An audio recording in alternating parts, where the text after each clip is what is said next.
But before that, first of all, let me introduce our new team for 2017-19 of Goan Cement Association India. We have elected a new committee. हांव चड आभारी जे आमचे opposition लिडराक जे आमचे recently असेंब्लीक 2500 pension मेळटालें तारुट्यांक ते तांणी रिजोल्यूशन घेवन पास केलां 5000 मेळपाक. तसोच आमचो ओपोजिशन लिडर बाबू कावळेकर आनी सगळे MLA आहाय तेणी आमकां सपोर्ट केलो म्हूण हांव तांकां चड दिनवासता. आनी तसोच हांव मागतां हे बेगीन आमचे CMAन चीफ मिनिस्टरान हे बेगीन इम्प्लिमेंट करपाक आनी हे फुडें सगळे ते 5000 आमच्या तारोटी भावांक 5000 मेळपाक.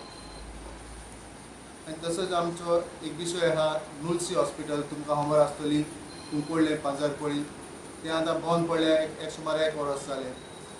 आमी मागताय आमच्या गोवा सरकारान ते ताबडतोब टेक ओवर करचें आनी आमच्या तारवट्यांक ती फॅसिलिटी मेळची कितू पर्सेंट डिस्कावंट आहा तो.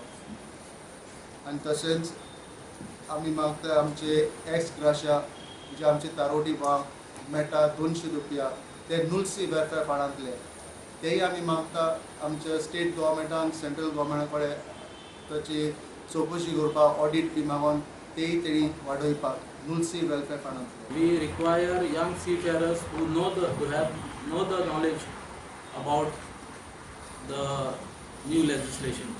It is important to know that why we are asking more than the DSS scheme.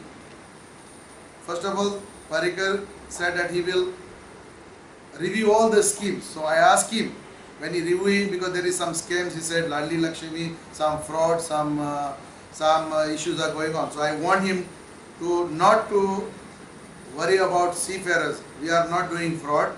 Seafarers are genuine and the widows. So we will help him. We will help him. So when he review, please consider the seafarers as not as one of them.